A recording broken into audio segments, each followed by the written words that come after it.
Hey there. I am so glad you decided to hang out with me today. You know, after our last talk about moving on from a breakup, I received a lot of messages. A common thread kept popping up. People were saying things like, okay, I'm out of the relationship, but now what? The silence in my house is too loud. I don't know what to do with myself. It made me realize that we are living in a world that is absolutely terrified of being alone. We treat solitude like it is a bug in the system, a failure of social status, or a symptom of depression. But what if I told you that your ability to be alone is actually the single most important predictor of your long-term success and happiness? Today, I want to act like your older brother and have a real, honest talk about the difference between being lonely and being alone. I want to look at some fascinating science from just the last couple of years that shows why your brain actually needs the off switch of solitude to function. We are going to talk about how to stop running away from yourself and how to turn that awkward silence into your greatest competitive advantage. Let's start with a hard truth. Most people would literally rather get an electric shock than sit in a room alone with their thoughts. That is not an exaggeration. There was a famous study at the University of Virginia where participants were told to sit in a quiet room for 15 minutes. No phones, no books, no distractions. They were given a button they could press to give themselves a painful static shock. Surprisingly, a huge percentage of people chose to shock themselves rather than just sit there in silence. Think about that for a second. We are so uncomfortable with our own minds that physical pain feels like a better alternative. We have become experts at distraction. If we are waiting for a bus, we pull out the phone. If we are eating lunch, we put on a video. If we are falling asleep, we listen to a podcast. We have effectively outsourced our inner lives to digital noise. But here is the problem. When you never spend time alone, you never actually meet yourself. You become a collection of the opinions, trends, and expectations of everyone else. You are like a computer that has too many tabs open. Eventually, the system starts to lag. You feel anxious, you feel tired, and you feel like you don't even know what you want anymore. Science is starting to show us that there is a massive biological benefit to what researchers call intentional solitude. In 2024 and 2025, several neurological studies focused on the default mode network of the brain. This is the part of your brain that is active when you aren't focused on an external task. It is the part of you that processes emotions, thinks about the future, and builds your sense of self. When we are constantly stimulated by social media or work, this network never gets to finish its job. It is like trying to update your phone software while you are in the middle of a high-speed game.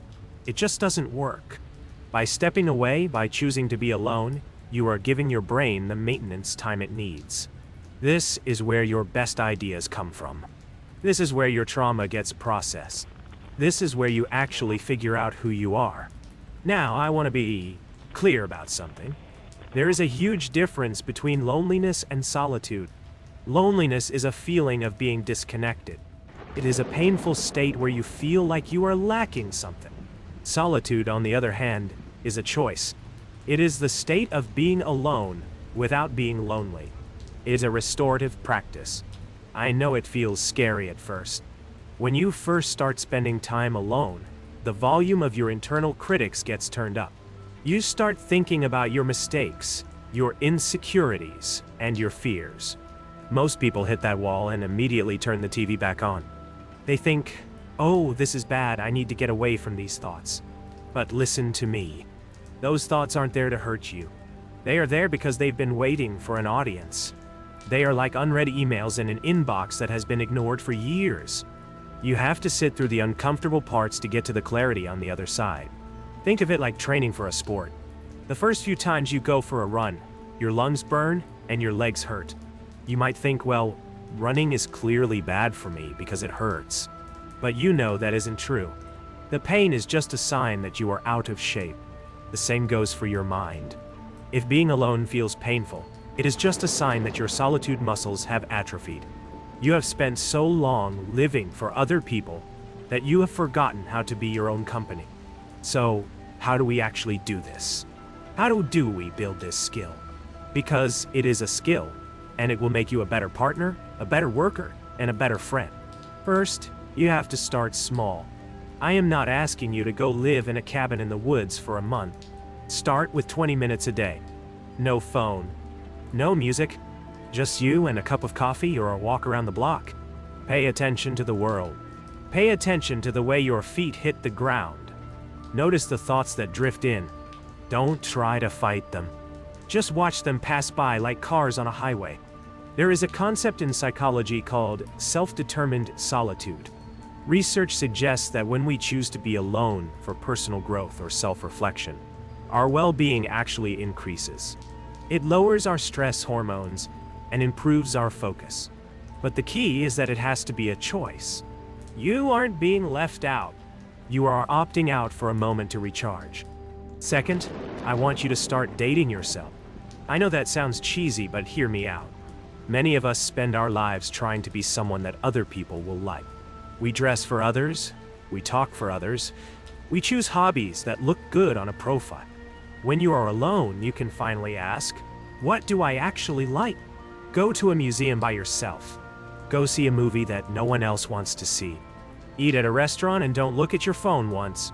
When you do this, you are sending a powerful message to your subconscious. You are telling yourself, I am enough. My company is valuable. I don't need someone else's presence to validate my existence. This creates a level of confidence that nothing else can touch. Think about it. If you are comfortable being alone, you will never stay in a toxic relationship just because you are afraid of the alternative. If you are comfortable being alone, you won't say yes to every social invitation just to avoid the silence. You become someone who moves with intention, not someone who moves out of fear. There is also a huge link between solitude and creativity. Almost every great thinker, artist, and innovator in history had a deep practice of solitude. Recent studies on brain connectivity show that when we are alone, our brains are better at making distant associations. This means you are literally more likely to solve that problem at work or find a creative solution to a life struggle when you aren't surrounded by voices. I want to speak directly to those of you who are feeling lonely right now. Maybe you are going through that breakup we talked about, or maybe you just moved to a new city. I know it's hard. I know the nights can feel long, but I want you to try and reframe this season of your life. Don't look at it as a void. Look at it as an incubator. This is the time where you get to build the foundation of the rest of your life. You are in a unique position to observe your own patterns. Why do you choose the friends you choose?